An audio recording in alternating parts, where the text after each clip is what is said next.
Bueno, continuando un poquito con lo que estuvimos hablando ayer, empezamos a hablar de lo que tiene que ver con el transporte activo, ¿sí?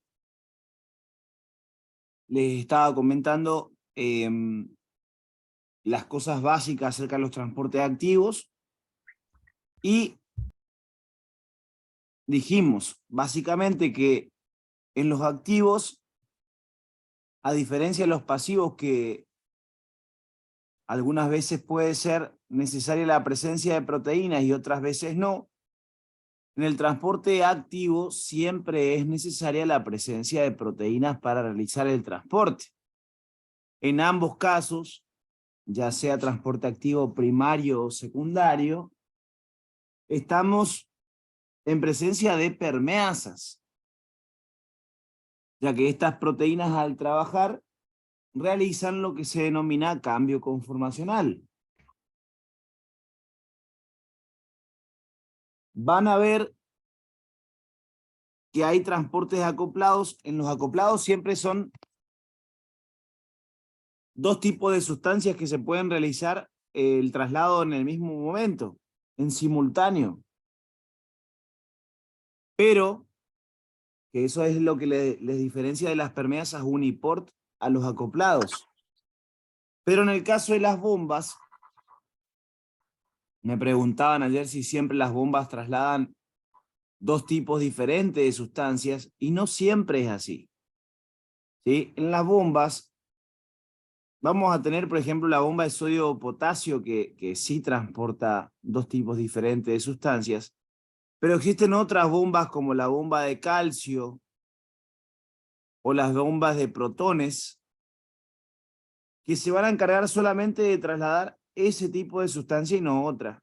O sea que no puedo generalizar y decirle que todos los activos transportan dos tipos de sustancias, porque no es así, ¿sí? Ya más adelante, ahora cuando vayamos desarrollando, se van a ir dando cuenta de eso.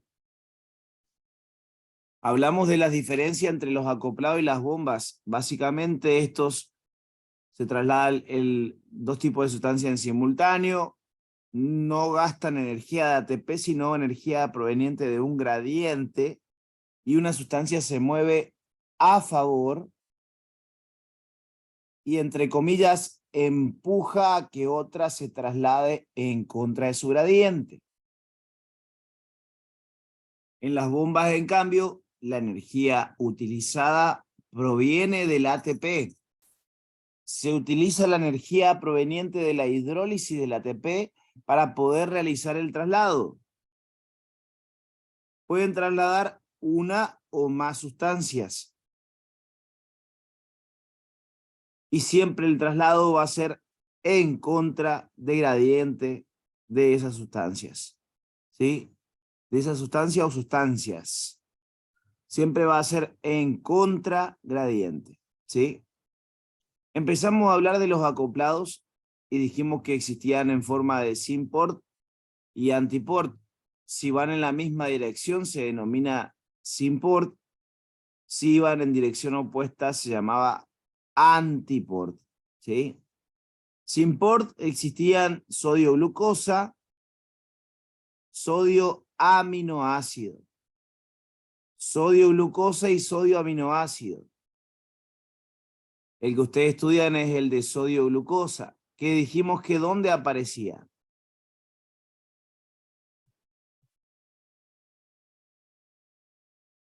En las células intestinales. En las células intestinales, en el epitelio de las células intestinales.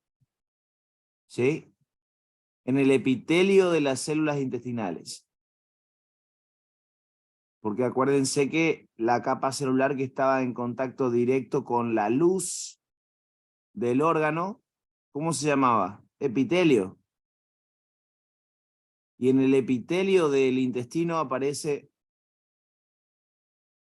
este symport sodio-glucosa, que justamente lo que tiene que tratar de hacer es incorporar la glucosa desde la luz intestinal en un primer momento hacia el interior de la célula intestinal.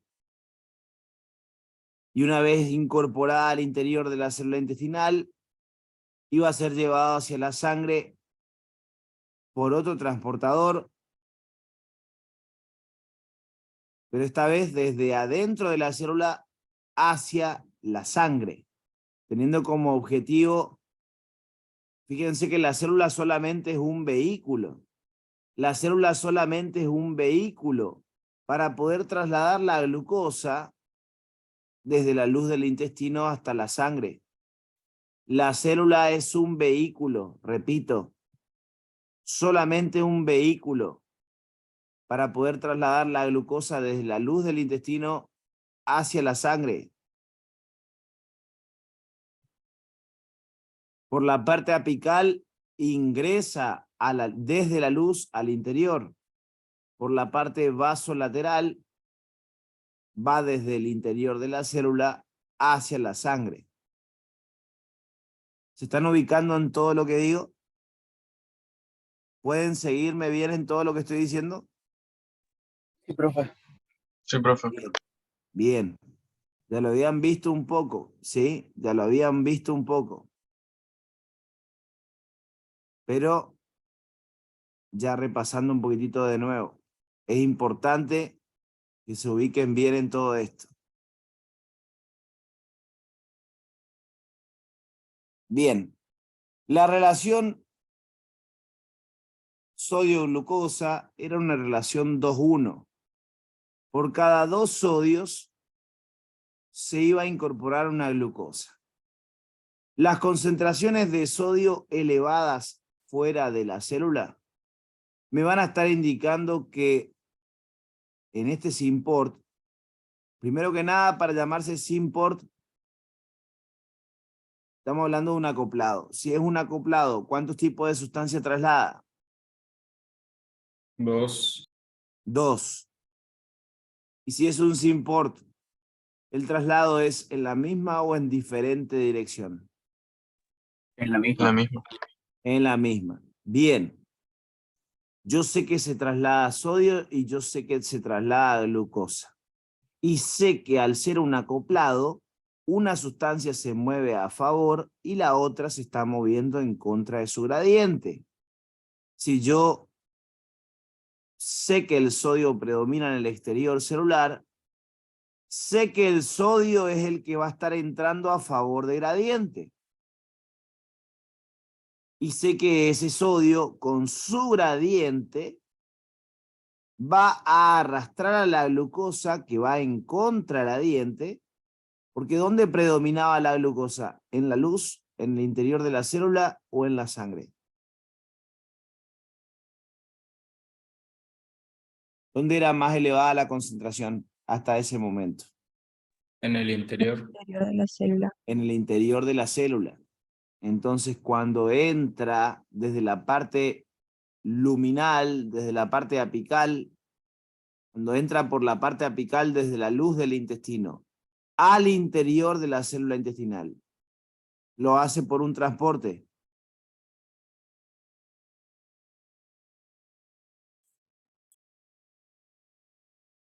¿De qué tipo? Transporte activo.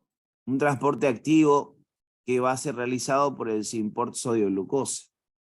Y cuando pasa desde el interior de la célula intestinal hacia el vaso sanguíneo, lo va a hacer por un transporte Pasivo. pasivo. ¿Qué proteína lo realiza? ¿O se hace sin proteína?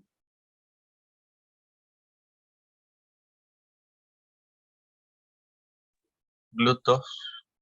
Lo realiza la GLUT2. Perfecto. La glucosa no tiene ganas de entrar, pero el sodio la arrastra a entrar. 2 sodios, cada una glucosa. Es como que vos te pongas en una caída de agua. Te sentás en una fuerte caída de agua y probablemente lo que vaya a pasar es que por más que vos no quieras ser arrastrado por esa corriente de agua, lo más probable es que si la corriente de agua es lo suficientemente fuerte, te termine llevando con ella. Lo mismo le pasa a la glucosa en relación al sodio. Imagínense que la glucosa es la persona que se sienta en esa caída de agua y el sodio es la caída de agua que por su fuerte gradiente abajo, como en una cascada, empuja al otro que no se quería trasladar en la misma dirección. ¿Se ubican en lo que estoy diciendo? ¿Todos se ubican en lo que digo? Sí, profe. Préndanme las cámaras a ver si se ubican. El que se ubica me prende la cámara. Ya saben, esa es la vieja confiable. Así los veo un poquito, porque si no, yo no quiero que se me enlentezca mucho, por eso no ando prendiendo, pero necesito verlo a ustedes, ¿sí? Porque yo de última ya sé esto, pero yo necesito ver si ustedes entienden.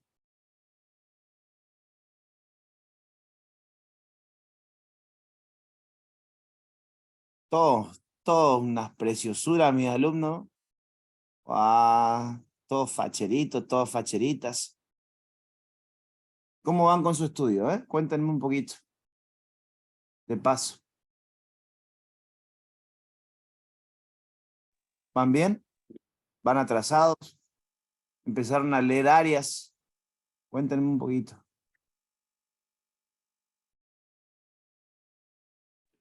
Se empieza a conectar todo. Ya. Sí, y sí. La fecha, pues. Y eso que queda todavía. Pero ¿y la facultad le dijo algo? Cuéntenme un poquito.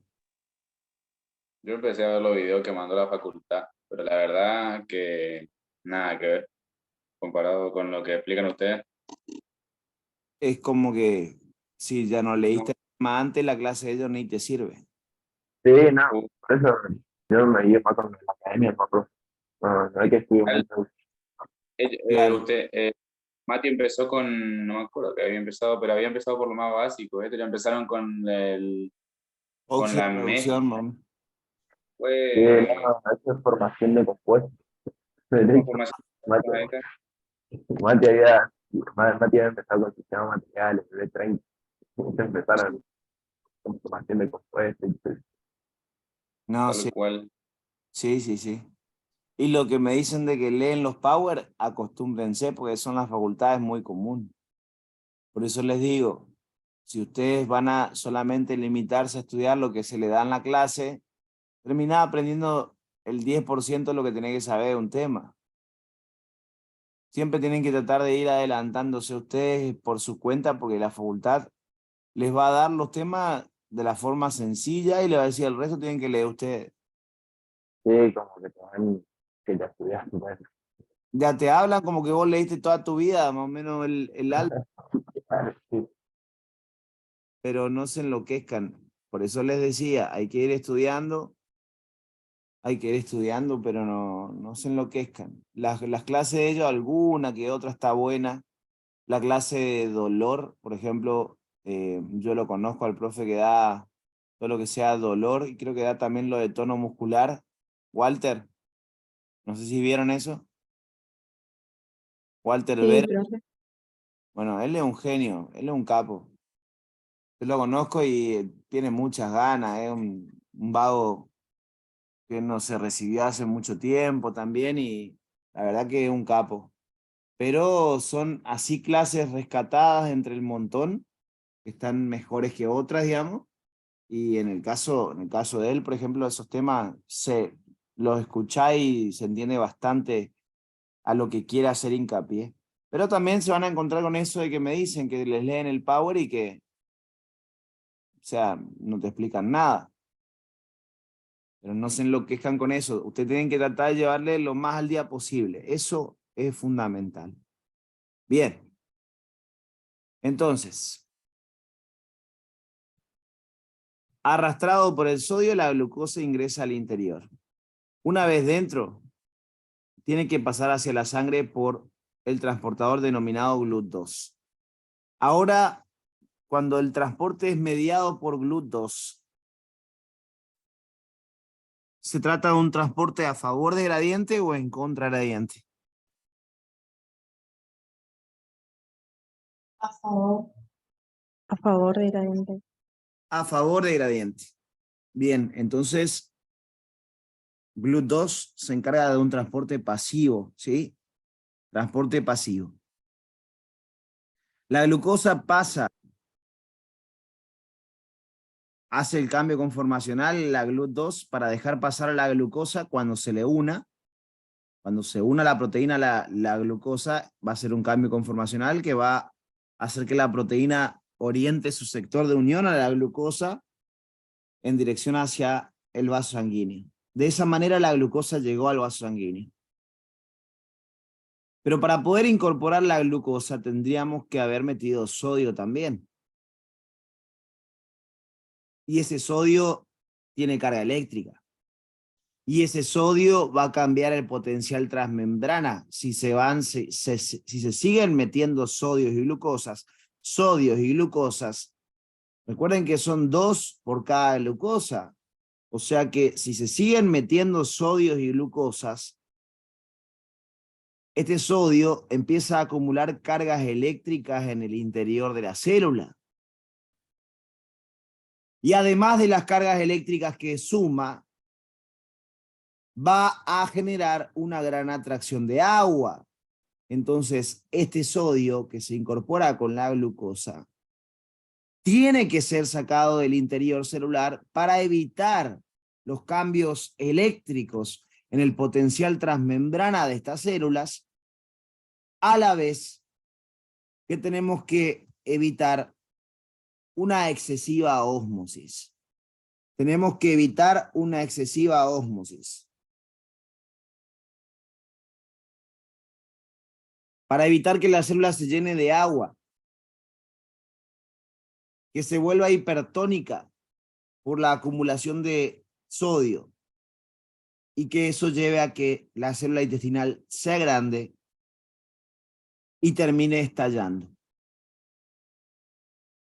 ¿Qué transportador era importante, sí, para evitar el aumento del volumen celular? La La bomba sodio-potasio. La bomba de sodio-potasio, también llamada sodio-potasio ATPasa, ¿sí? Bomba sodio-potasio o sodio-potasio ATPasa. Así se llama, ¿sí? Ya vamos a ampliar acerca del funcionamiento de esa bomba, pero ella es la que evita la acumulación de agua. Bien. Díganme todo lo que se acuerdan acerca de la bomba sodio-potasio.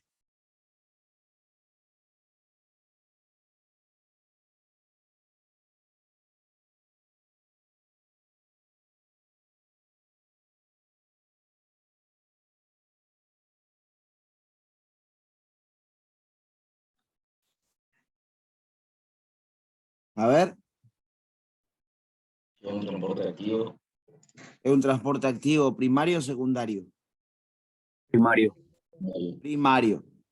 Saca 3 sodio y mete 2 potasio. Fundamental. Regula el volumen celular. Bien, ¿qué más? Elimina una carga neta positiva cada vez que trabaja, porque saca 3 y mete 2. Era importante para que los demás transportadores funcionen también. Muy bien. Colabora con la acción de los demás transportadores.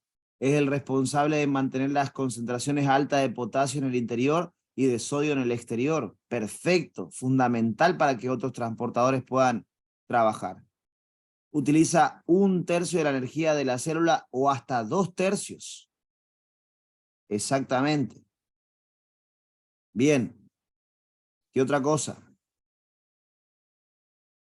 Es un heterotetrámero con 2 subunidades alfa y 2 subunidades beta. Las alfas se encargan del traslado de los sodio y potasios. Las betas no colaboran en el transporte. Por lo general están glucosiladas, tienen hidrato de carbono, las subunidades beta. No intervienen en el transporte las beta, pero son importantes en el correcto ensamblaje y migración de la bomba hacia la membrana plasmática. ¿Lo habían anotado a eso? Sí, Cris. Bien. Es responsable del 90% de la repolarización del potencial transmembrana de la neurona, me dicen acá. Era el 10%. ¿Cómo? Era el 10%. El 10%. La del 90 hay que ver cómo la facultad se los da. ¿Se acuerdan que les dije? Lo correcto es que el responsable sean los canales de fuga. Pero la facultad les suele decir que son ¿qué? Canales de potasio regulados por voltaje. ¿Se acuerdan que les dije eso? Bien. Bien, bien, bien, bien. Perfecto lo que me dijeron, ¿eh? Muy bien. Esa bomba de sodio-potasio entonces se va a deshacer de esas cargas positivas incorporadas por el ingreso de sodio. Elimina una carga neta cada vez que trabaja, saca 3 sodios hacia afuera y mete 2 potasios hacia adentro. O sea que fíjense cómo al evitar que se acumule sodio dentro, hace que siempre haya mayor cantidad de sodio en el exterior de la célula. Y si eso no se hiciera, si en algún momento la concentración de sodio empieza a ser más elevada dentro de la célula que afuera, eso evitaría que este transportador pueda seguir trabajando. Dejaría de funcionar porque utiliza gradiente de sodio para trasladar glucosa. Entonces, esto también es una función importante porque sin esto no ocurriría lo anterior.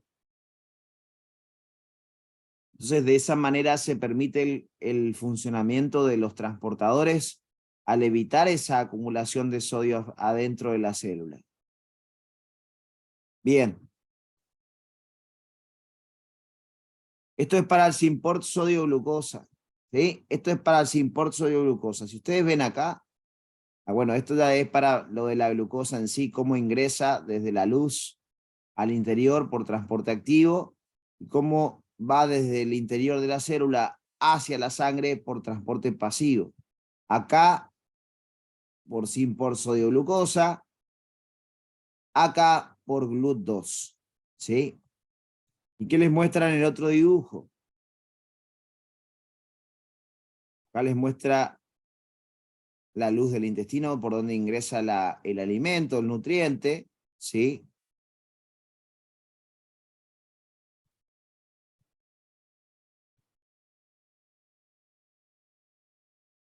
Y miren esto, ¿no? A ver si se ubican bien en esto.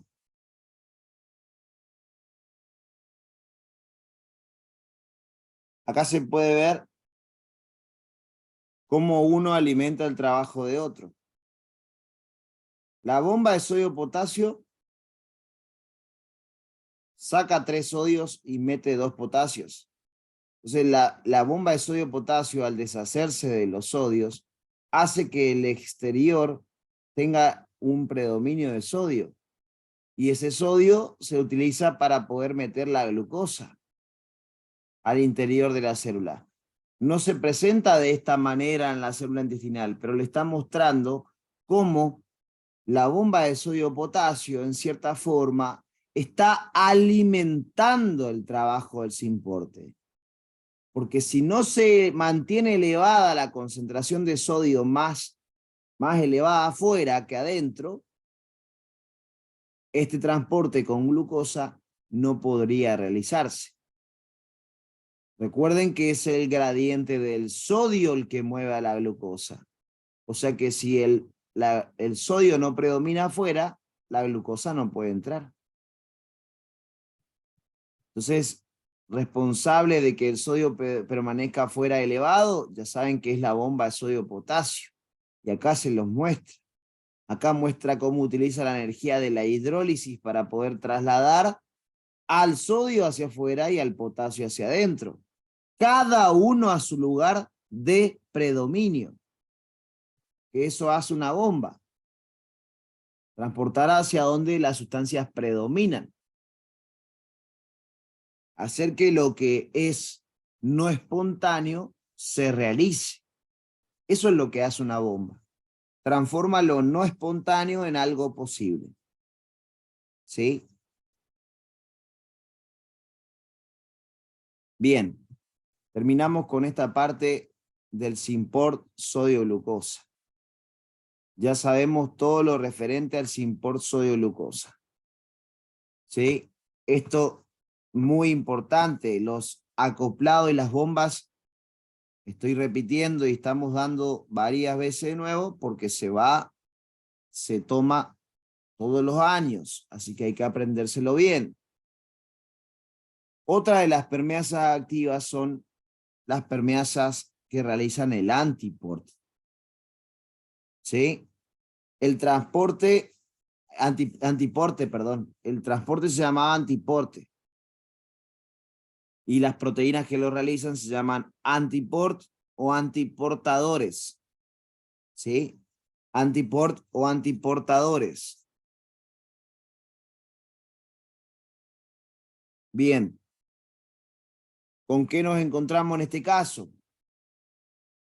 Antiport sodio calcio y antiport sodio protón. Antiport sodio calcio y antiport sodio protón. El de sodio calcio es importante en las células musculares. El de sodio protón va a ser importante en las células parietales del estómago.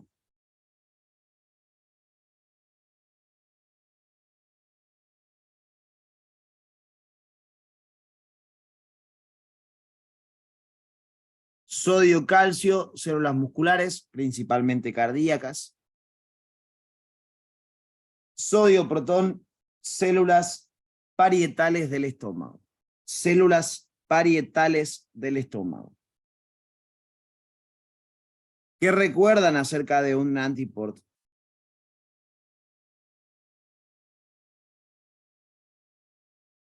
A ver. Una pasa en contra de su gradiente y la otra pasa a favor. Una pasa en contra de su gradiente y otra pasa a favor. ¿Cuál era la sustancia que generalmente pasaba a favor de gradiente? El sodio. El sodio. El sodio. O sea que tiene que, si pasa a favor, ¿desde dónde a dónde tendría que pasar?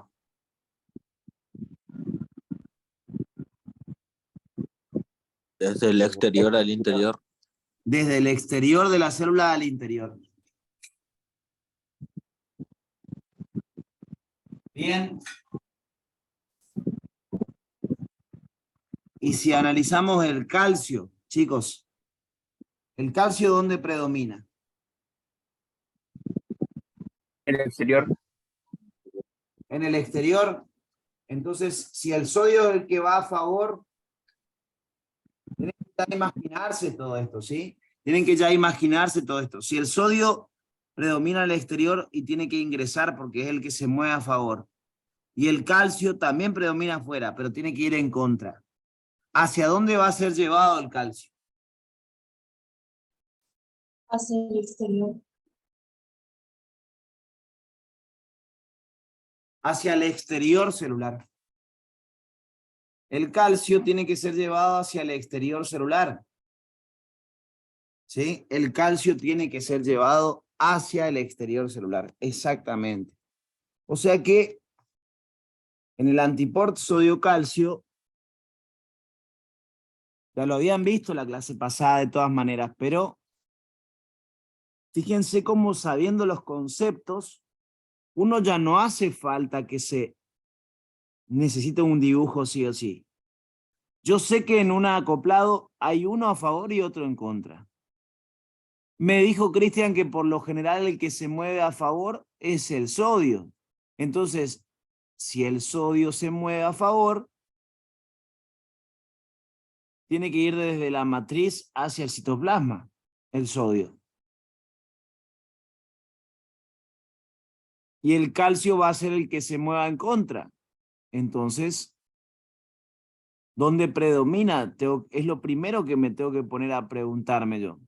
Por eso les dije desde la clase 1 de transporte que tenemos que saber dónde hay predominio de cada sustancia. Estos cuadritos son fundamentales saberlos. Si yo que sé que el sodio se mueve a favor, sé que el sodio predomina afuera, entonces el sodio tiene que ingresar. Y el calcio también está elevado afuera. Y es el que se mueve en contra. Entonces, cuando movemos una sustancia en contra de su gradiente, la movemos de donde hay menos a donde hay más. Entonces el calcio tiene que salir de la célula. El sodio se mueve desde el exterior hacia el citoplasma y el calcio se va a mover desde el citoplasma hacia la matriz. Y de hecho todo esto va de la mano con lo que les dije ayer, porque cuando yo les comentaba acerca del antiport sodio-calcio, le dije que el objetivo que tenía un antiport sodio-calcio era deshacerse del calcio del citoplasma, disminuir la concentración de calcio citoplasmática. Y cuando disminuíamos el calcio del citoplasma, en el caso de una célula muscular, ¿a qué lleva eso? La relajación. Lleva a la relajación, ¿sí? Lleva a la relajación muscular. Entonces, ¿cuál era el objetivo del antiport sodio-calcio? La relajación muscular. En realidad disminuir la cantidad de sodio dentro del La cantidad de... calcio. Eso, la cantidad de calcio en el citoplasma. Y esa disminución del calcio citoplasmático, ¿en qué se traduce? En una relajación muscular. Es importante que ustedes tengan ¿para qué sirve, no? El Simport sodio-glucosa hace posible que la glucosa pueda entrar a pesar de estar en contra de su voluntad, en contra de su gradiente ingresar. Gracias al sodio. O sea que si vos comes glucosa, sí, porque mi nutricionista me dijo que estoy muy desnutrido, me mandó a comer glucosa, entonces estoy comiendo todo glucosa. Me compré un suplemento exclusivamente que tiene solo glucosa porque necesito comer más porque me dijeron que estoy desnutrido. Vos comés glucosa, pero eso va a poder ser absorbido en el intestino. ¿Va a poder ser absorbido en el intestino esa glucosa? No. No, ¿Qué? porque va a ser transportada a la sangre, ¿Cómo? porque la glucosa pues es transportada por la sangre y disminuye mediante el transporte. A Solo ver, absorbe lo necesario. ¿cómo? ¿Cómo que no escuché? Solo absorbe lo necesario. Dijo la muda. Dijo la muda. A ver, ¿qué más opinan? Depende de las necesidades celulares. Está perfecto, sí. Todo muy lindo, su chamullo barato, pero a mí no me convencen. Está muy copado su chamullo. Porque necesita sodio para ingresar al interior celular. Vamos. Esa es la respuesta. Vos podés comerte la fábrica de glucosa si querés, pero la glucosa no se va a mover una miércoles hacia el interior de la célula si no tenés sodio anexo. ¿Qué les dije en el Simport? Una sustancia no se mueve si no está presente la otra. Tienen que hacer práctico lo que estudiaron en la teoría. Si yo consumo glucosa, vos no podés absorber, no podés hacer uso de esa glucosa, porque tiene que también estar presente el sodio. Puede tener toda la glucosa del mundo, pero si no está el sodio, esa glucosa no puede entrar. ¿Se entiende a lo que voy o no?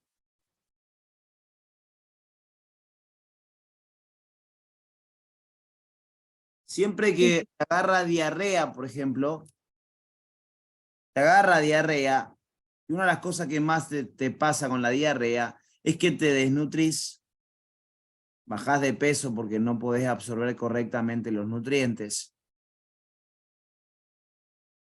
y te deshidratás por la pérdida de agua por materia fecal. Una de las cosas que te mandan es una correcta hidratación. Pero para que el agua ingrese a la célula y al vaso sanguíneo, necesito generar una mayor tonicidad. Para eso tengo que consumir sodio y glucosa. Me mandan unas sales de rehidratación oral que en la composición de esas sales tiene sodio y glucosa. Tiene sodio y glucosa. Cuando el transporte de sodio y glucosa se realiza,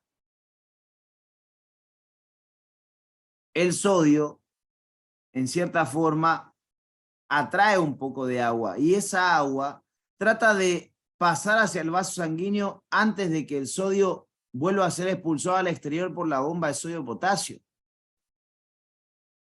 Entonces, de esa manera empezás a absorber un poco más de agua. ¿Sí? No los quiero complicar igual. Lo que me interesa que ustedes sepan es que si querés transportar la glucosa, tenés que sí o sí tener sodio. Como les dije ya en la clase anterior, una sustancia no se va a poder trasladar si no está en presencia la otra sustancia. ¿Todos vienen claro con esto?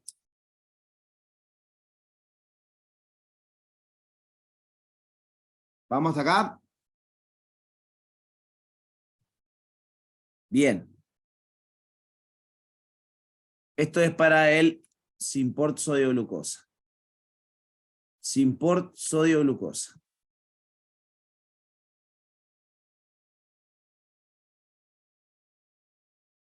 Ahora vamos a pasar a los antiport. Vamos a pasar a los antiport.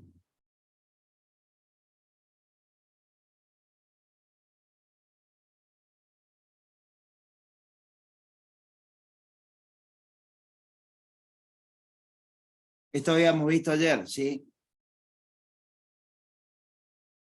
En el antiport se mueven, es un acoplado también, o sea que utiliza la energía proveniente de un gradiente, generalmente el sodio.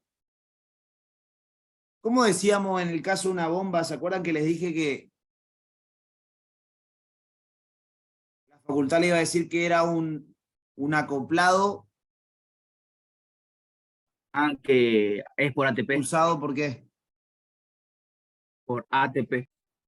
Claro, impulsado por la energía de la hidrólisis. Exactamente. Eso les va a comentar la facultad, ¿sí? Perfecto.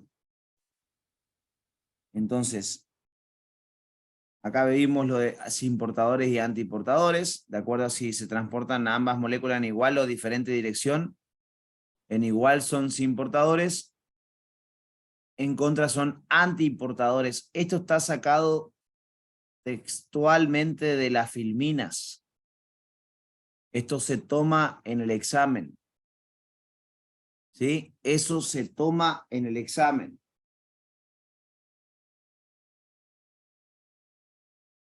Bien. Cuando las sustancias se unen a la proteína, se produce el cambio conformacional. Recuerden que el cambio conformacional se produce por la unión de la sustancia a transportar. ¿Sí? Y ahí ya está el de sodio-glucosa y el de calcio-sodio, sodio-calcio. Depende de cómo diga, ¿eh? Ojo. ¿Cuántos sodios se van a mover por cada calcio? 3 por cada calcio. 3 sodios por cada calcio es lo que se va a movilizar en este caso. ¿Sí? 3 sodios por cada calcio. 3 sodios que entran por cada calcio que sale o 3 sodios que salen por cada calcio que entra. 3 sodios que entran por cada calcio que sale. 3 sodios que entran por cada calcio que sale. Exactamente. ¿Sí? Exactamente. Recuerden que estamos en presencia de antiporte. O sea que una sustancia tiene que ir en una dirección y la otra en otra. Y como el sodio es el que se mueve a favor, el sodio es el que ingresa. El calcio es el que sale. Trato de repetir varias veces para que ustedes se ubiquen bien, ¿eh? Por eso también les pregunto a cada rato si están siguiéndome con la idea. Porque es fundamental que entendamos esto. Quiero asegurarme de que sí o sí el tema de transporte esté sabido.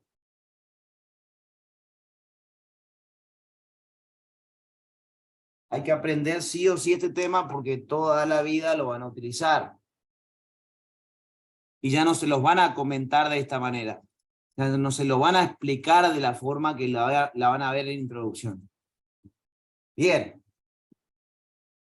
Ahora sí vamos a pasar a hablar un poco más de lleno sobre los antiportes, empezando por el de sodio-calcio. Aparte del de sodio-calcio, ¿cuál otro teníamos que estudiar? Sodio-protón. Sodio-protón, ¿sí? Ya les voy a comentar un poquito acerca de eso también, pero vamos a empezar por el de sodio-calcio, ¿sí? Sodio-calcio es el primero que me interesa. Estudiemos.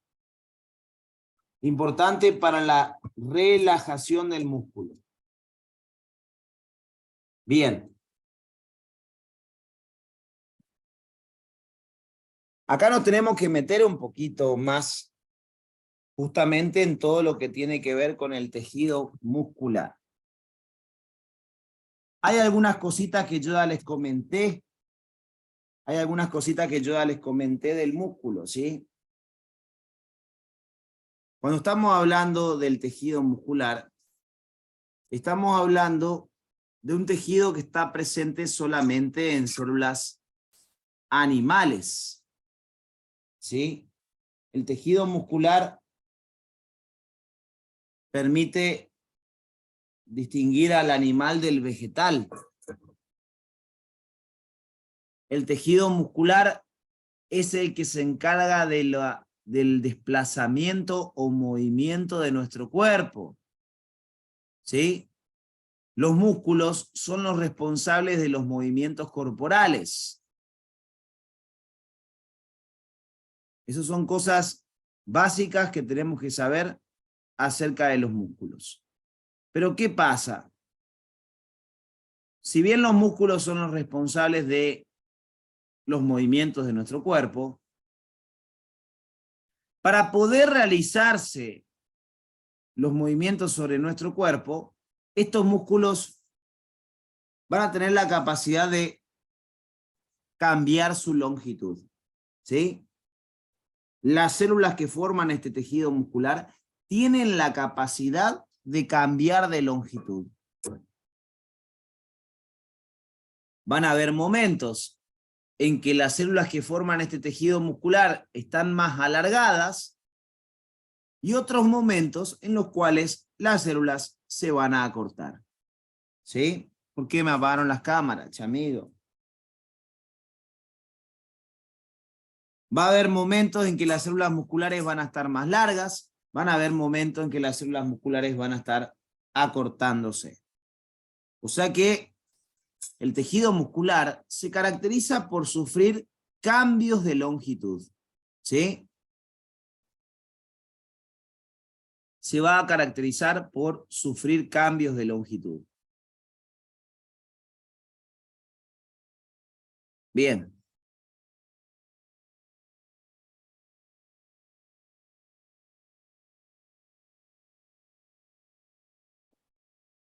¿Qué otra cosa?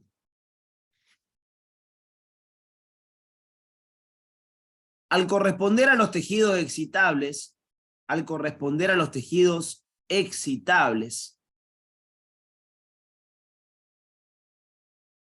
nuestros músculos tienen que recibir corriente eléctrica.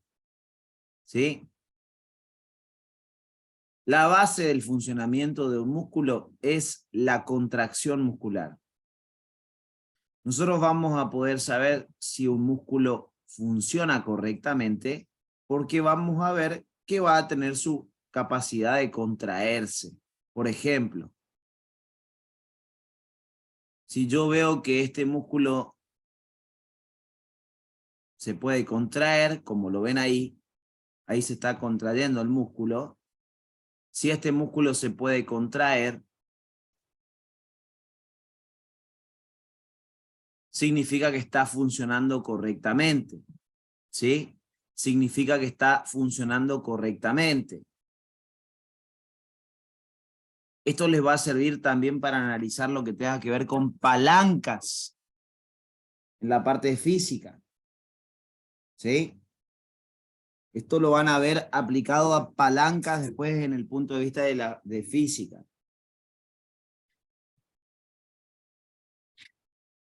Ya van a entender bien cómo se ubican los puntos diferentes en la palanca de primer género, la de segundo género y la de tercer género.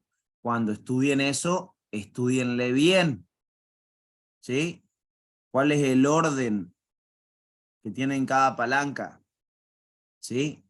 Eso ya lo van a estudiar, pero por ahora, desde el punto de vista funcional, ¿cómo yo me doy cuenta de que este músculo está funcionando correctamente?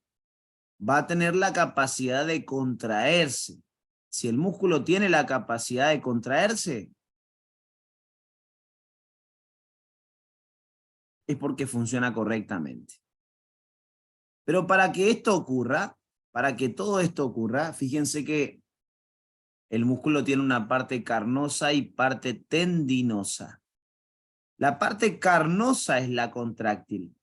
La parte carnosa del músculo es la contráctil. La parte tendinosa va a estar formada por una fibra constituida por la principal proteína de todo nuestro cuerpo, que es el colágeno. Hay uno de los grupos de ustedes, el grupo de noviembre, que ya habló de matriz extracelular, por ejemplo. Entonces ya sabe cosas del colágeno. El colágeno es la proteína más abundante del reino animal y su tarea fundamental es brindar resistencia. Hay distintos tipos de colágeno, pero el más abundante de todos se llama colágeno 1. Y el colágeno 1 está presente, uno de los sectores donde se va a encontrar presente el colágeno 1 es en el tendón del músculo, ¿sí? En el tendón muscular es uno de los lugares donde se va a encontrar colágeno tipo 1. Si ustedes alguna vez tocaron un tendón, cuando fueron a la carnicería o algo y le dieron un pedazo con tendones, ¿sí? Un pedazo de carne con algo de tendón, van a notar que el tendón es algo imposible de romper. Se comparó al colágeno muchas veces con una fuerza equivalente al acero, de tan potente que va a ser la fibra colágena, así asociada en conjunto para formar un tendón. ¿Sí? El tendón va a estar formado por colágeno tipo 1. Su tarea es brindar resistencia. Tengan en cuenta algo, si todo fuera fibra carnosa, probablemente al contraerse, tironearía la fibra carnosa a tal punto que podría llegar a romperse. Entonces el tendón brinda ese soporte para que justamente no se pueda producir algún tipo de lesión muscular. ¿Sí? Y se puede ver el acortamiento del músculo, ¿ven? Ahí se está contrayendo el músculo. Si ustedes siguen la dirección de las fibras, siempre el acortamiento va a seguir la misma dirección de las fibras. El acortamiento va a seguir la dirección de las fibras. Después llega la anatomía llegan a anatomía y cuando yo les doy clase de anatomía me preguntan, che, ¿y la dirección de las fibras es importante que me la sepa? Y la verdad que es medio difícil que te pregunten la dirección de la fibra. ¿Sí? Es medio difícil. Pero si vos sabés la dirección de las fibras de acuerdo a la altura del músculo donde vos te encuentres, si vos sabés la dirección de la fibra de acuerdo al músculo donde vos te encuentres, la dirección de la fibra te va a decir en qué dirección también se acorta durante la contracción. ¿Sí? Te permite tener una mirada mucho más amplia acerca de cuando ocurra la contracción de este músculo. ¿Sí?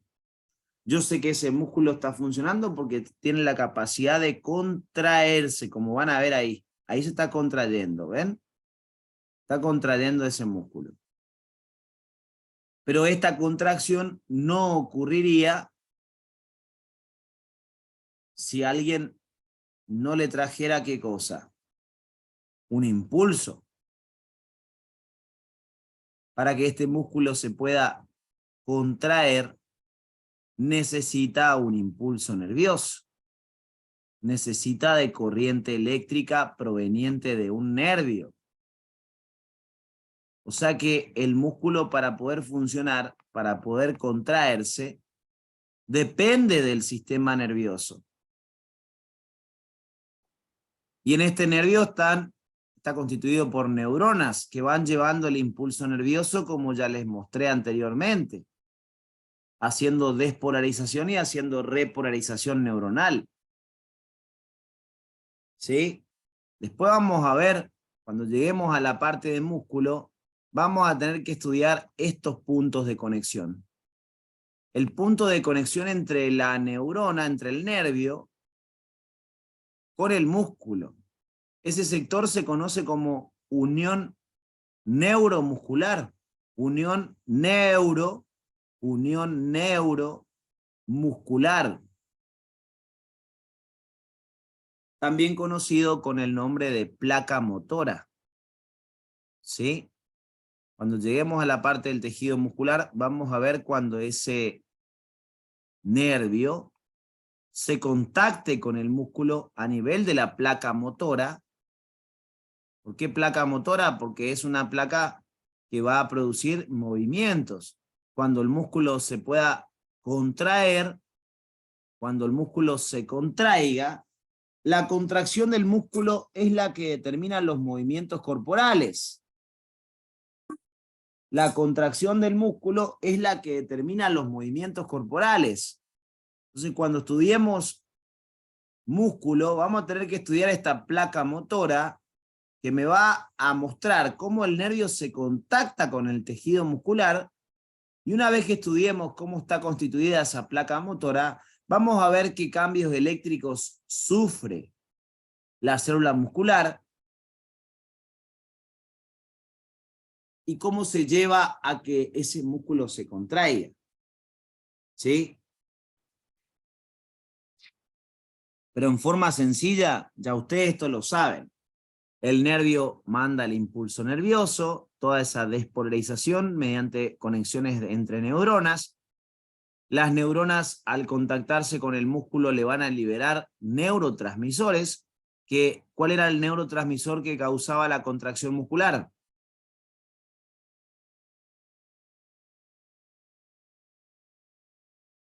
Como La dijo, profe, acetilcolina. La acetilcolina. La acetilcolina. Entonces, cuando la acetilcolina empieza a interactuar,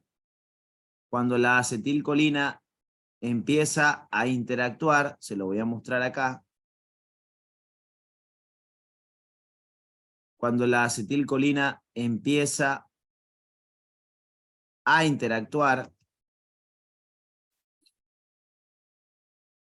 con la membrana plasmática del tejido muscular, ¿sí? Acá lo van a ver. Cuando la acetilcolina empieza a interactuar con la membrana plasmática, acá se ve la acetilcolina interactuando con la membrana plasmática de la célula muscular. ¿Cómo se llamaba la membrana plasmática de la célula muscular? Sarcolema. Sarcolema. Ustedes saben que los neurotransmisores funcionan como ligandos. Y esos ligandos son capaces de abrir canales. Entonces, cuando la acetilcolina llegue, se van a abrir canales de sodio sobre el sarcolema. Al ingresar sodio se producen cambios eléctricos en el interior de la célula muscular. Esos cambios eléctricos se empiezan a propagar a lo largo de toda la célula muscular. Empieza siendo un cambio eléctrico local que después se propaga, similar a lo que estudiaron en la neurona, muy similar. Esa propagación del impulso nervioso se realiza en algunas zonas que están como ahuecadas en la membrana. Es como que tienen que imaginarse como que en la membrana hay determinados pozos, como una especie de pozos que miran hacia el interior de la célula. ¿Ven? Acá se ve una depresión en la membrana, una invaginación de la membrana, que va a servir esa invaginación para que esta corriente eléctrica se propague a una mayor velocidad.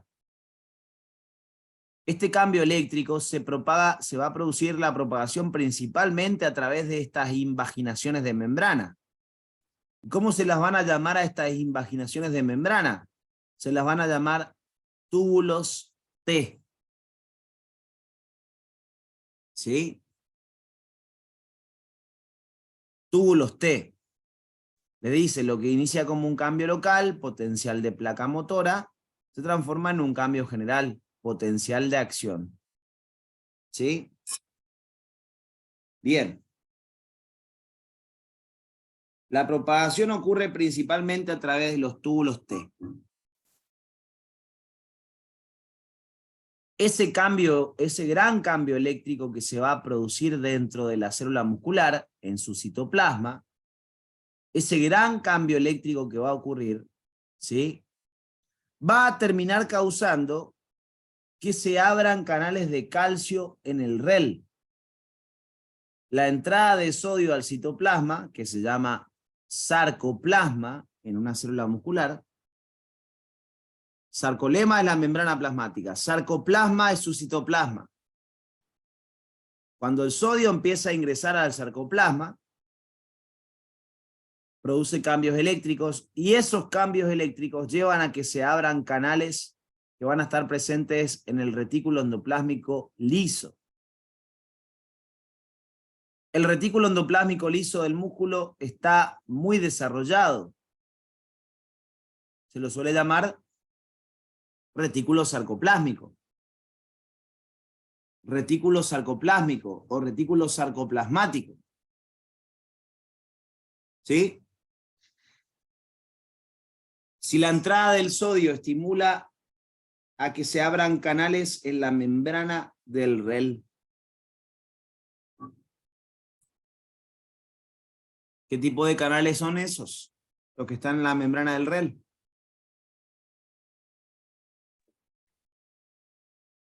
¿Cómo, profe? ¿Qué tipos de canales van a ser los del REL? Si les dije que el ingreso de sodio es el que termina causando la apertura de esos canales. Por voltaje. Van a ser canales regulados por voltaje.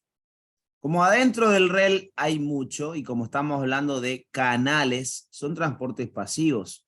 O sea que el calcio tiene que, cuando se abran esos canales, regulados por voltaje, ¿hacia dónde van a soltar al calcio?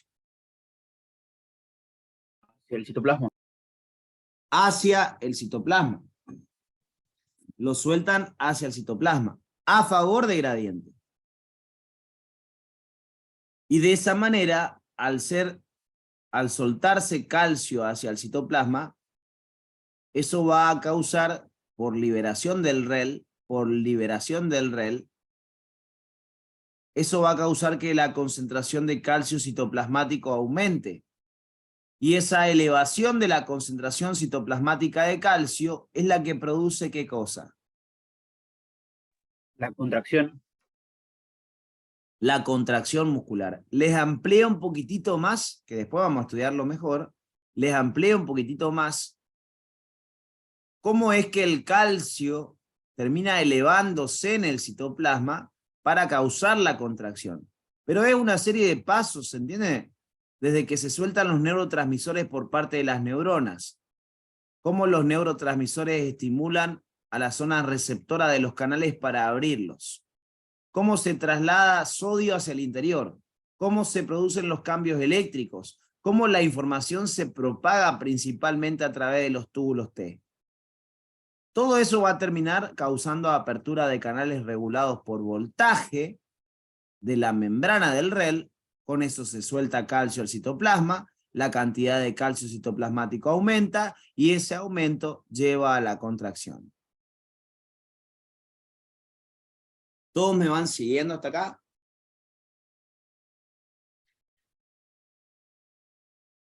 Bien. ¿Y las cámaras del resto? ¿Me fueron todos otra vez?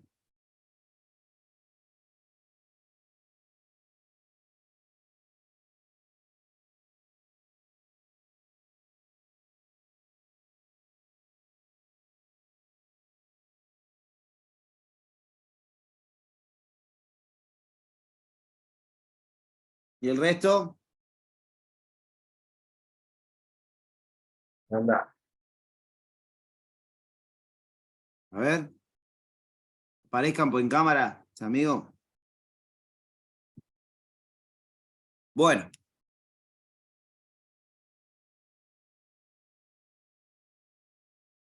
Todo relacionado con potencial de acción, porque, a ver, vamos a pensar en esto. Vamos a ubicarnos bien espacialmente, ¿sí? Vamos a ubicarnos bien espacialmente en lo que ustedes ya aprendieron. Ustedes aprendieron esto.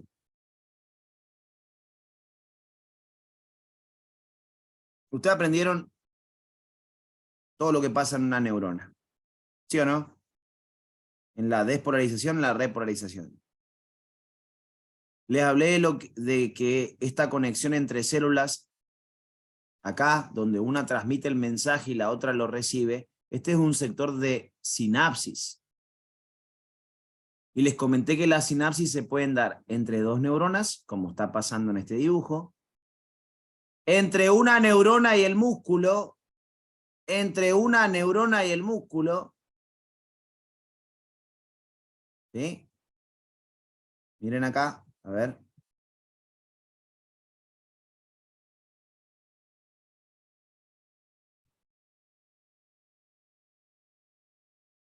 Sinapsis.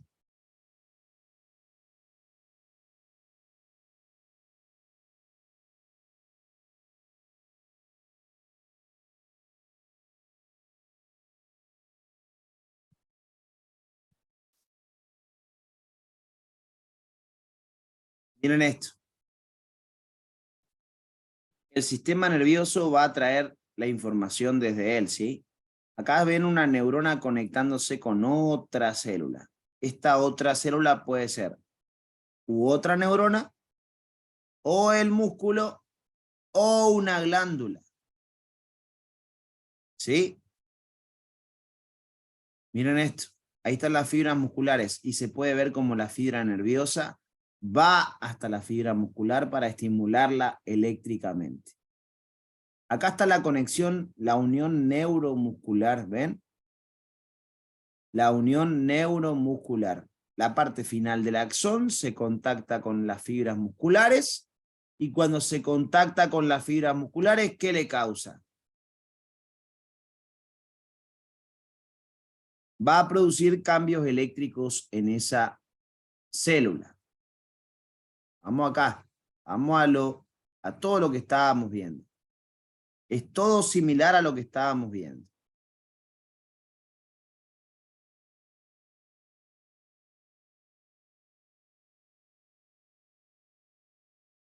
Acá están los neurotransmisores, ¿ven? Se sueltan los neurotransmisores. Cuando esos neurotransmisores interactúan con los canales, con la zona receptora de los canales, eso hace que los canales se abran. Acá da a entender como que la acetilcolina ingresa, eso no es así. La acetilcolina, que es el ligando, no se traslada. Lo que se va a trasladar es, en este caso, el sodio, el que va a ingresar. ¿Sí? Bien. La acetilcolinesterasa hace que se destruyan después las acetilcolinas o se vuelvan a recaptar las acetilcolinas para la siguiente estimulación nerviosa. ¿Sí? Acá les muestra la unión con el músculo. Acá les muestra la unión con el músculo, pero en realidad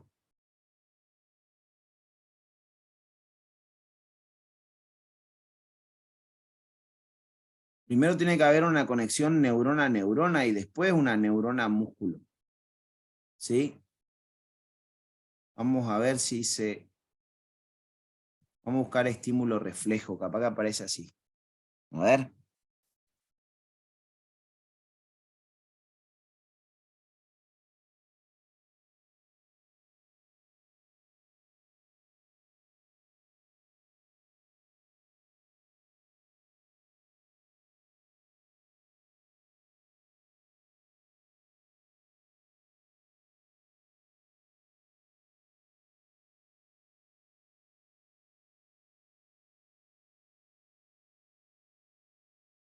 No muestra bien, pero básicamente el estímulo va a viajar mediante neuronas. Todo lo que sean los cables conductores son neuronas, les había comentado yo, y esas neuronas van a encargarse de contactarse con el músculo para producirle la contracción. Había un dibujo que yo le había mostrado cuando a un grupo le había mostrado sobre todo, al otro creo que no.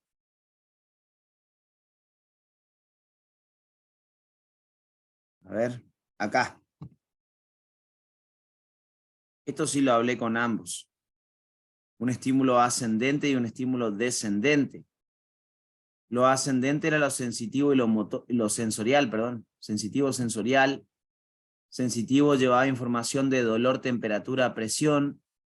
Lo sensorial acerca de los sentidos. Llevaba la información desde una parte externa de nuestro cuerpo hacia el sistema nervioso. Y que lo descendente, desde el sistema nervioso hacia una parte periférica, que en este caso sería el músculo, el estímulo descendente era motor. ¿Por qué se llamaba motor? Por el movimiento. Porque el movimiento. Porque causaba movimiento. Los músculos son los responsables de los movimientos de nuestro cuerpo.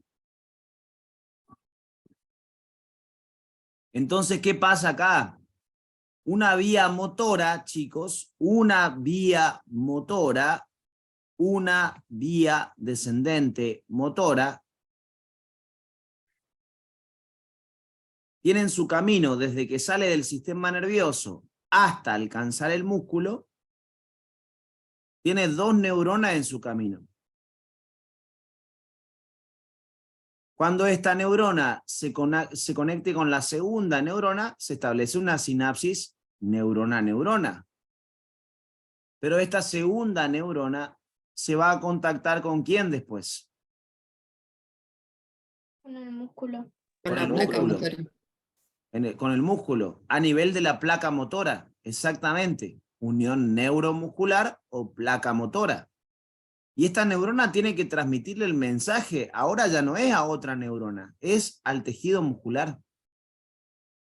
O sea que todo lo que ustedes vieron de los cambios eléctricos, del potencial de acción y demás, también van a ocurrir sobre la unión neuromuscular. Es otro tipo de célula, son otros los cambios que se producen. Pero la base del funcionamiento es prácticamente la misma. ¿Se entiende a lo que voy o no? ¿Todos me siguen en esto? Bien. Bien. Entonces, ahora tenemos que entender un poquito más lo que tiene que ver con el tejido muscular, ¿sí? Les comentaba, el músculo es el que se encarga de realizar los movimientos de nuestro cuerpo. La base del funcionamiento del músculo es la contracción. ¿Sí? La base del funcionamiento del músculo es la contracción. Está controlado por nervios que corresponden al sistema nervioso periférico. Va a estar controlado por o estimulado por nervios del sistema nervioso periférico de la vida de relación, que se van a encargar de llevar la corriente eléctrica mediante un par de neuronas hasta el músculo para producirle esos cambios que van a llevar a la contracción de ese músculo. ¿Sí? Bien.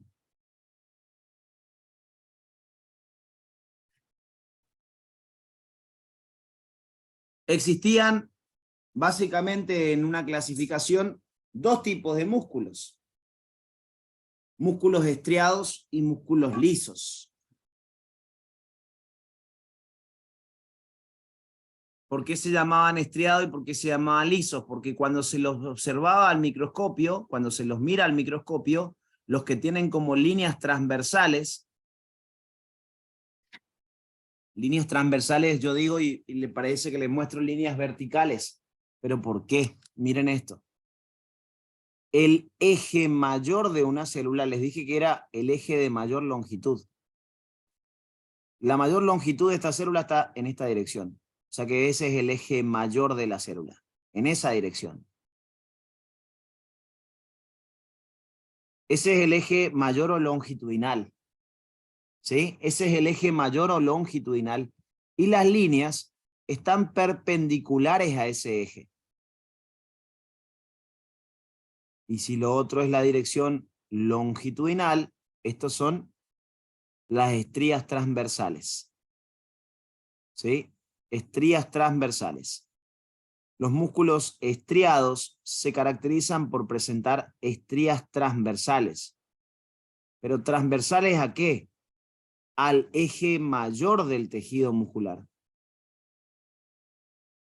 Si este es el eje mayor, las estrías están en la dirección perpendicular a ese eje. Lo mismo que acá. Acá está el eje mayor de la célula. Este es el eje mayor de la célula. Y las estrías se encuentran en dirección transversal a ese eje mayor.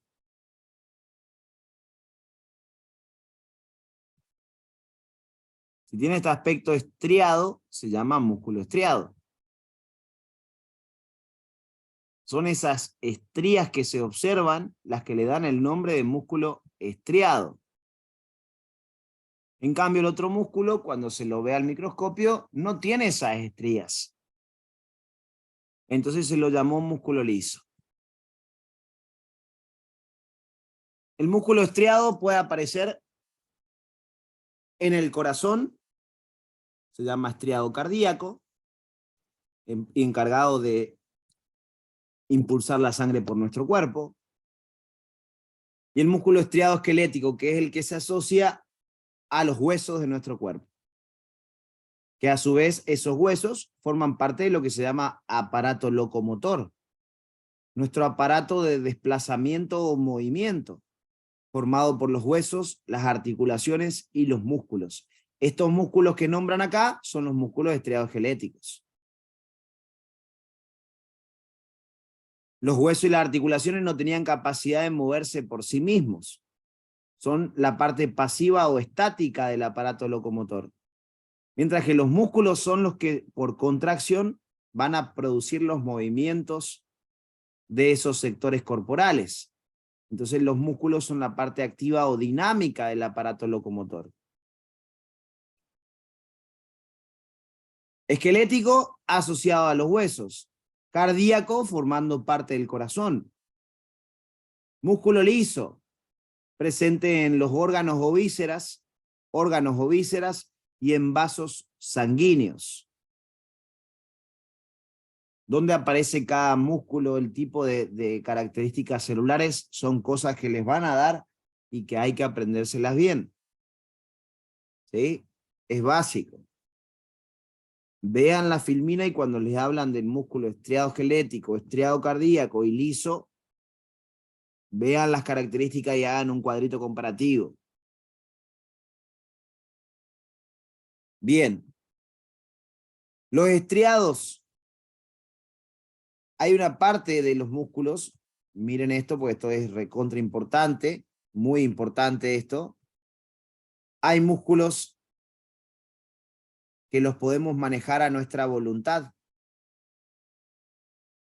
ya que están controlados por el sistema nervioso de la vía de relación o sistema nervioso voluntario. Son los músculos estriados esqueléticos. Sobre los músculos que están apoyados sobre nuestros huesos, yo tengo la capacidad de decidir cuándo se contraen y cuándo no. Pero, sobre el músculo cardíaco vos no tenés ningún tipo de control, ni sobre los músculos que están en los vasos sanguíneos o en los órganos, tampoco tengo ningún control, ya que están controlados por el sistema nervioso de la vida vegetativa o sistema nervioso involuntario. Esto es muy importante, ¿eh? ¿Cuál es voluntario y cuál es involuntario? ¿Cuál puedo manejarlo a mi voluntad y cuál no? Recontra básico para el tejido muscular. Re básico, ¿sí? Muy importante.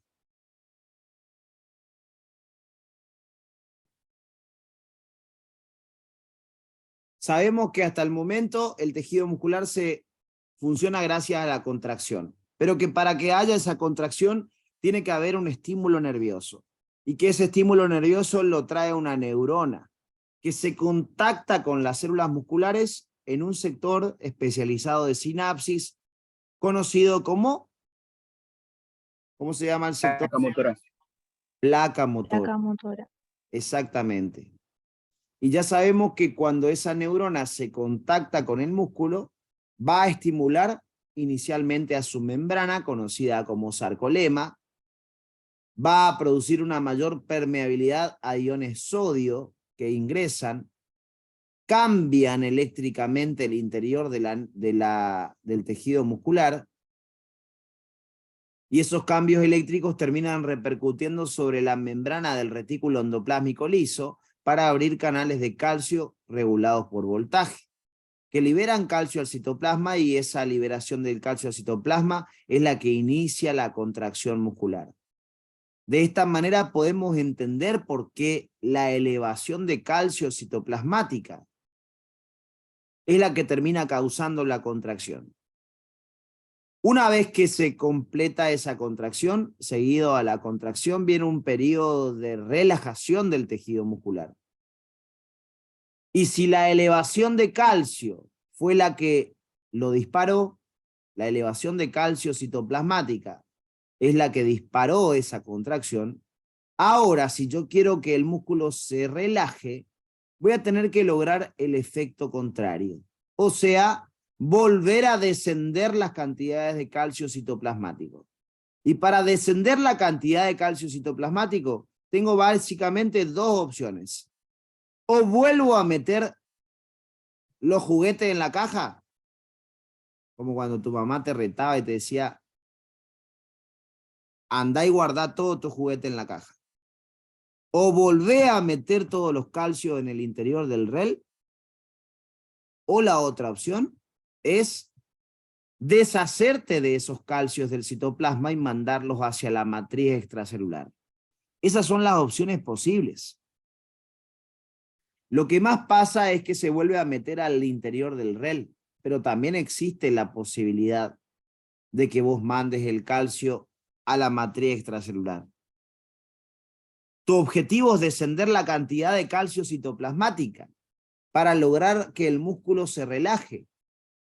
Las opciones posibles son o meterlo de nuevo al REL o sacarlo a la matriz extracelular.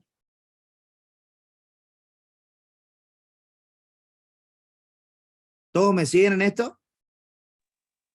Profe, Sí. dijiste que el sodio al entrar en el músculo, por así decirlo, no sé cómo se decía, En el citoplasma de la célula muscular. Ajá. Se Va liberando. lo llama sarcoplasma, por las dudas. El sarcoplasma de la célula muscular es sarcoplasma. Sí. Y eso, en la entrada del sodio, va a hacer que los canales regulados por voltaje se liberen, se abran, por así decirlo. Los del ¿Eso habías REL. dicho? Sí, sí, sí. Ajá, exactamente. Al meter sodio al citoplasma, Mauri, vos cambiás la condición eléctrica del interior de la célula muscular. Y ese cambio eléctrico induce a que se abran los canales regulados por voltaje de la membrana del REL. Perfecto. Sí, quería saber si estaba bien anotado nomás. Eso, Perfecto, perfecto. ¿Todos me van siguiendo hasta acá? Bien.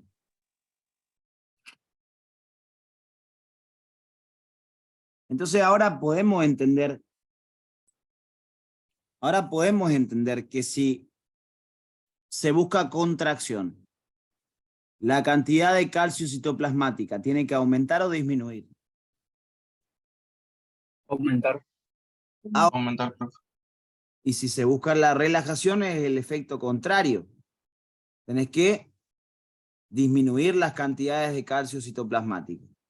¿Sí? Lo que estamos viendo ahora es una de las opciones para poder descender ese calcio citoplasmático que busca la relajación. ¿Sí? Estamos viendo una de las opciones. Entonces, al meternos en antiport sodio-calcio, nos estamos metiendo en un transporte, se cerró mi... Ahí está. Nos estamos metiendo en un transporte que tiene como objetivo la relajación del tejido muscular. ¿Sí? El antiportador sodio-calcio aparece en células musculares principalmente cardíacas y la relación es 1:3, 1 de calcio por cada 3 de sodio.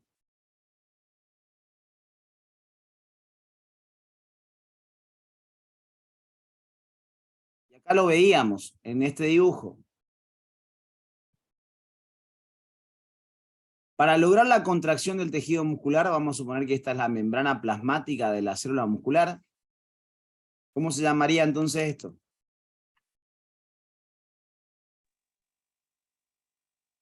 Le tengo que poner un nombre.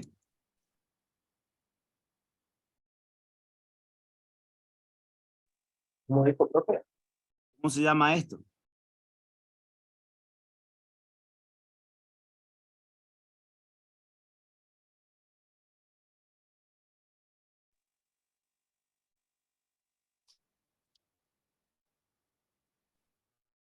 Sarcolema.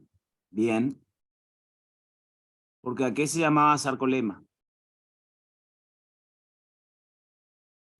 A la membrana plasmática del músculo. La membrana plasmática del tejido muscular, exactamente. Ahí está el sarcolema. Bien. El citoplasma se llama sarcoplasma. El REL se llama retículo sarcoplásmico o retículo sarcoplasmático. Para lograr la contracción se deben elevar las cantidades de calcio citoplasmática. Para lograr la relajación se deben disminuir las concentraciones de calcio citoplasmática. ¿Cómo yo puedo obtener eso? Hay algunas cositas que todavía no vieron ustedes. Pero para poder entenderlas tenemos que tener algunas cositas sí o sí metidas en nuestra cabeza. ¿Cuáles son esas cosas que tenemos que tener metidas en nuestra cabeza? Tener bien presente cómo se encuentra en cada espacio el calcio. En la matriz está alto. En el citoplasma la cantidad normalmente de calcio es baja. Y en el interior del REL la concentración de calcio normalmente es Alta. alta. Primero que nada eso. Primero que nada hay que tener presente eso. En base a esto, escúchenme bien, Hago supuestos. Hago supuestos. Si yo quiero sacar calcio desde acá a la matriz, ¿sería un transporte pasivo o activo?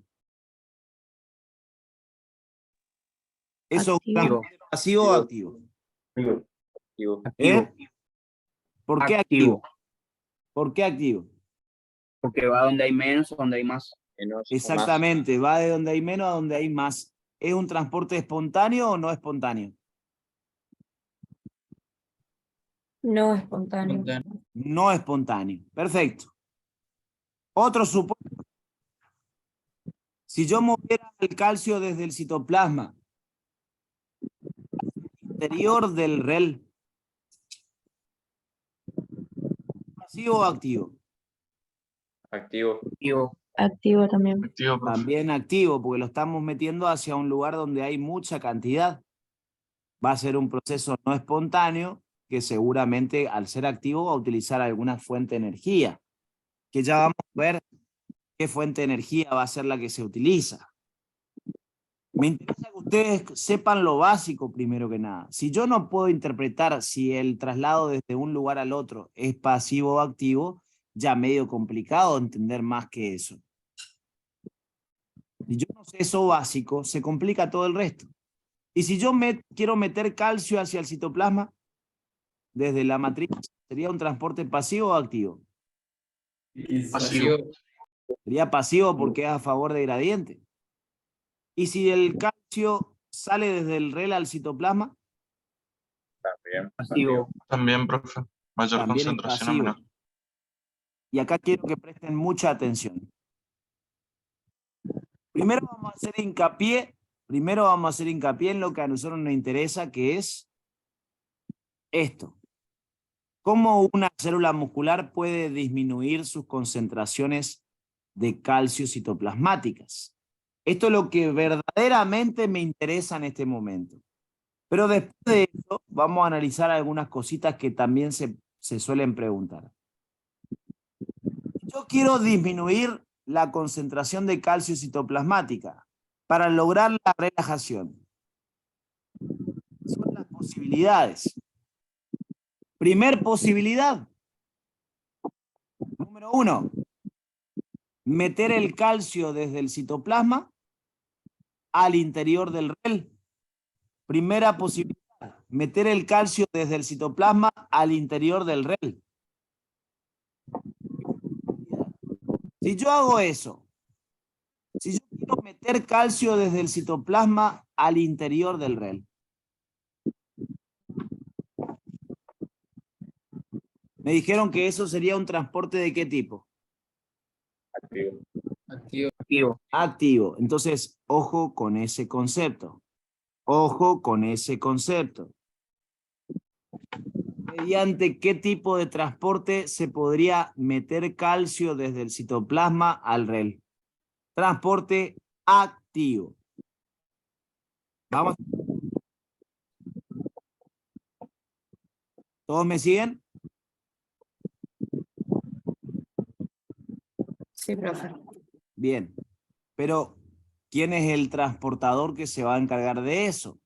¿Quién se va a encargar de trasladar calcio desde el citoplasma hacia el interior del REL? ¿Quién es el responsable de eso? Es una bomba que se llama bomba de calcio.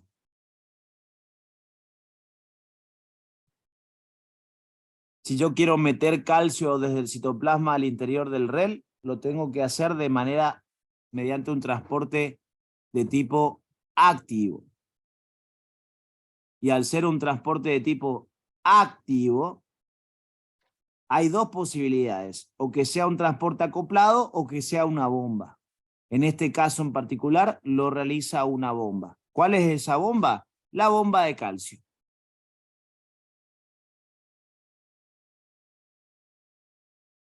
¿Todos me están siguiendo?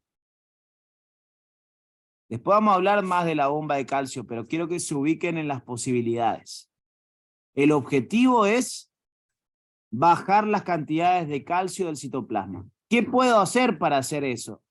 Meterlo al REL por bomba de calcio. Primera opción.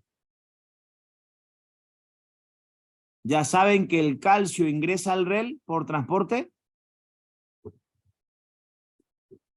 Activo.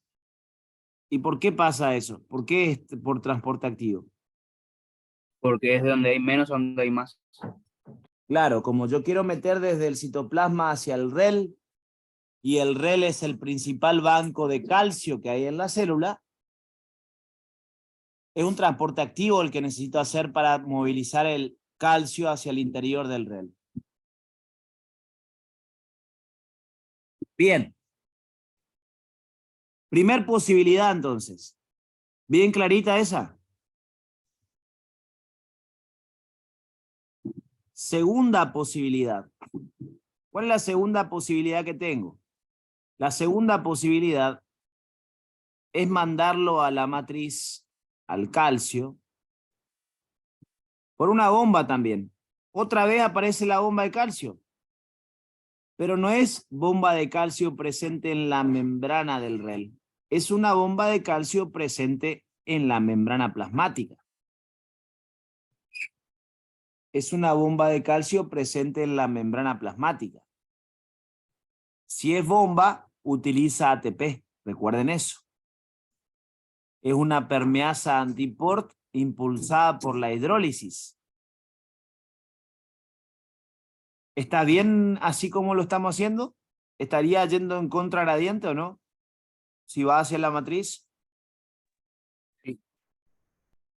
Va en contragradiente, porque está sacando de una zona de baja concentración a una zona de alta concentración, que es la matriz extracelular. Segunda posibilidad para bajar las cantidades de calcio citoplasmática. La primera era meterlo al REL por una bomba de calcio, con gasto de ATP. Segunda opción, mandarlo a la matriz extracelular por una bomba de calcio, con gasto de ATP. Tercera opción, y acá es donde nos metemos en lo que a nosotros nos interesa, por ahora. La tercera opción para bajar la cantidad de calcio citoplasmática es utilizar el antiport sodio-calcio. ¿Qué hace este antiport sodio-calcio? Mete 3 sodios desde la matriz por cada calcio que saca del citoplasma a la matriz. O sea que este transportador mete 3 sodios a favor y saca ¿qué cosa? Calcio. Pero complétenme la frase. El antiport sodio-calcio mete 3 sodios a favor y Con calcio. falta la frase. Saca En su calcio. contragradiente. Ahí está. Mete 3 sodios a favor y saca un calcio en contra de su gradiente. Porque es un acoplado. Una sustancia se mueve a favor, mientras que la otra sustancia se mueve en contra. ¿Quién impulsa a que el otro se mueva? Sodio impulsa al calcio. El sodio impulsa al calcio. Otra vez es el gradiente del sodio el que impulsa a mover el calcio en contra de su gradiente. Sin el sodio, ¿el calcio podría salir? No. Entonces, el antiport sodio-calcio está ayudando a deshacerse de ese calcio citoplasmático. Quiero disminuir la cantidad de calcio. Y una de las opciones para poder hacerlo es mandarlo a la matriz por el antiport sodio-calcio. Obviamente esto va a traer acumulación de sodio dentro de la célula, pero ¿quién se va a encargar de deshacerse de esos sodios? La bomba de sodio, potasio. La bomba de sodio-potasio. ¿Se entiende o no? En síntesis. Atentos porque todo lo que les dije al comienzo desde el comienzo ya era importante para esto. Básicamente lo que estoy queriendo hacer con todos estos 3 posibles caminos a seguir, un camino lleva al calcio hacia adentro del REL. Y los otros dos caminos llevan al calcio desde el citoplasma a la matriz. O sea que siga este camino o siga estos otros dos caminos, siempre el objetivo es trasladar al calcio desde una zona donde se encuentra poco hacia una zona donde está en gran cantidad, a una zona de gran predominio. Si una sustancia se traslada desde donde hay menos cantidad a donde hay más cantidad, siempre se habla de un transporte activo. Conclusión. Para lograr la relajación muscular, tengo que bajar las cantidades de calcio citoplasmática por debajo de su valor donde se inició la contracción. Y siempre voy a poder tener como opción diferentes tipos de transportes activos hacia el interior del REL o transportes activos que la dirijan al calcio hacia la matriz. O sea que la relajación muscular se podría decir que depende exclusivamente de transportes activos. Verdadero. Verdadero. Es verdadero. Porque cualquiera sea el camino a seguir, tengo que mover el calcio desde una zona de bajo predominio a una zona de alto predominio. Y siempre que ocurra eso, el transporte que se va a realizar va a ser de tipo activo. Punto clave a entender. Eso es,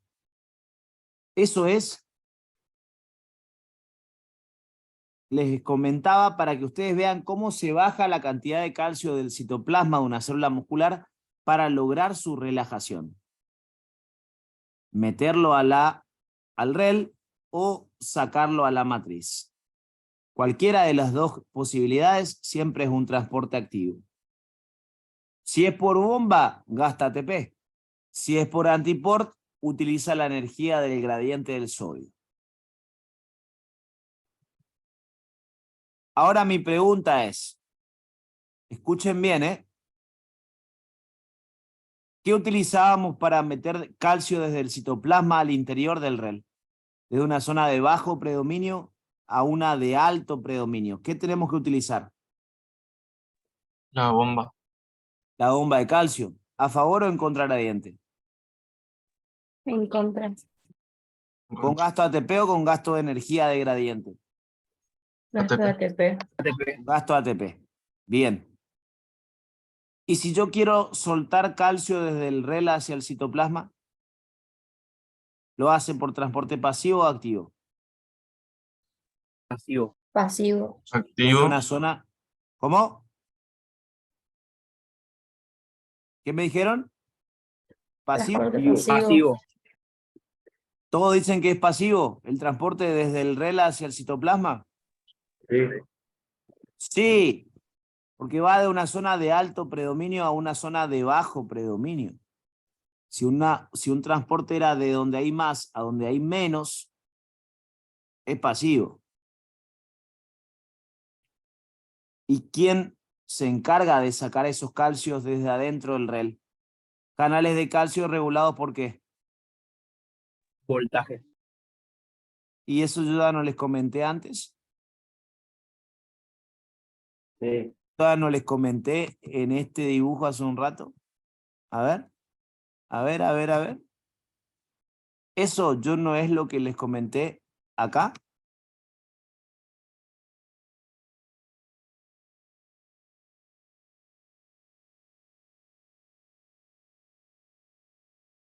Pregunto.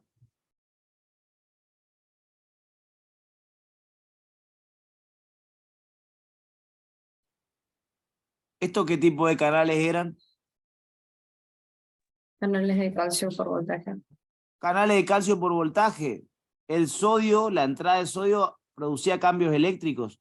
Y esos cambios eléctricos hacían que estos canales se abran. ¿Estos canales están sacando a favor o en contra gradiente al calcio? Son canales. A favor. Un canal siempre es pasivo, o sea que es a favor de gradiente. Está sacando al calcio hacia el citoplasma, a favor de gradiente. Esto es lo que yo me tengo que aprender bien. Esto es lo que yo me tengo que aprender bien acá. Si saco calcio desde el REL al citoplasma. Si saco calcio desde el REL al citoplasma. ¿Es transporte pasivo o activo? Pasivo. Calcio del REL al Pasivo. citoplasma. Es un transporte pasivo. Pero si yo quiero volver a meter después el calcio, si yo quiero meter desde el citoplasma al REL el calcio, ¿qué tipo de transporte va a ser? Activo. Activo. Activo.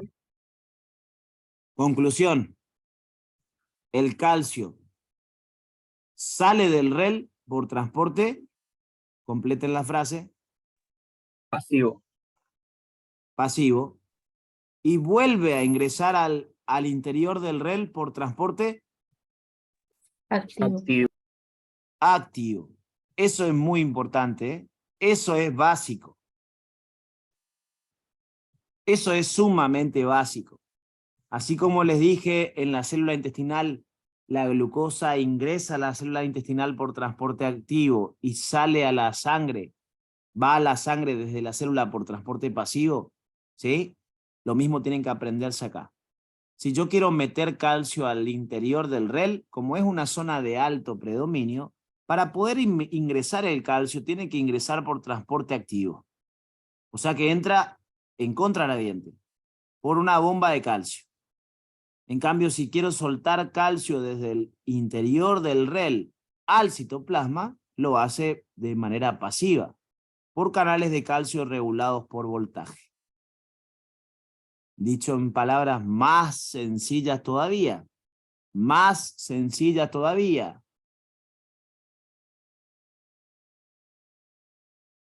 el calcio sale del REL al citoplasma por transporte pasivo, pero cuando quiera volver a ingresar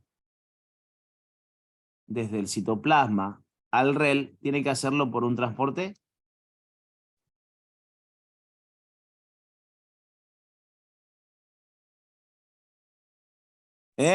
Activo. Bueno, pensé que se habían muerto todos. Pero la miércoles con ustedes. Sale por Recreo. pasivo, sale por transporte pasivo e ingresa por transporte activo. Al REL, siempre hablando del REL. ¿Es parecido a la glucosa o no? La glucosa salía de la célula por transporte pasivo o no? Sí, E ingresaba a la célula por transporte activo. sí, también. Es parecido, es parecido. Esto es básico, ¿eh?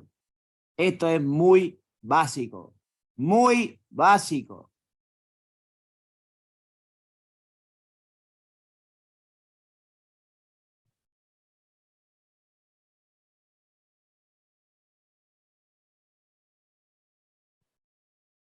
Ahora yo pregunto. Atento acá, porque con esto le doy un recreo. Si me contestan bien, le doy un recreo.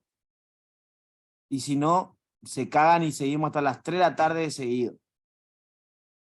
Así que analicen, ¿eh? Analicen. Uno piensa, ¿no? Uno piensa en el trabajo de un músculo. ¿Cuándo dijimos que un músculo trabajaba? ¿Cuando se contrae o cuando se relaja? Cuando se contrae. Cuando se contrae. Bien, ganamos 2 minutos de recreo hasta el momento. 2 minutos de recreo. Mi segunda pregunta es, dijeron que el músculo trabaja cuando se contrae. Bien. Uno analizando con lógica, ¿qué pensaría? Si vos te moves, para moverte gastás energía, ¿no? O sea que uno asume en su cabeza que cuando el músculo se contrae, la contracción impulsa el movimiento. Entonces, en contracción, el músculo tendría o no tendría que gastar energía.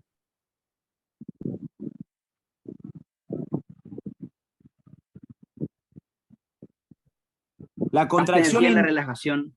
A ver, vamos nuevo. La contracción induce al movimiento. ¿Los movimientos implican gasto de energía?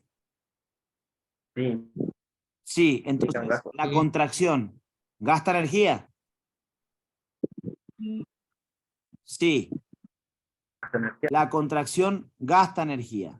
Pero uno piensa, uno asocia de esta forma, es como que tenemos el cerebro funcionando de tal manera que decimos, cuando tal cosa sí y cuando tal cosa no. Entonces uno trata de como meter en su cabeza que en contracción gasta energía y asume que en relajación no la gasta. ¿Estamos ahí o no? Uno asume en su cabeza que si la contracción gasta energía, la relajación no la gasta. Mi pregunta es, ¿está bien analizado eso?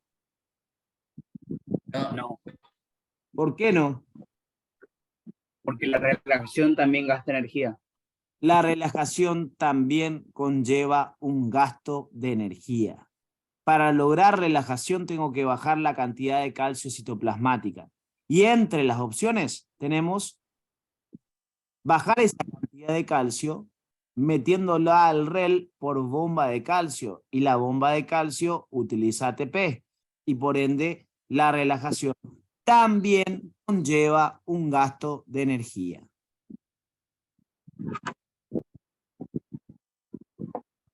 Solamente durante la contracción se gasta energía. ¿Verdadero o falso? Falso como pedo de diarrea.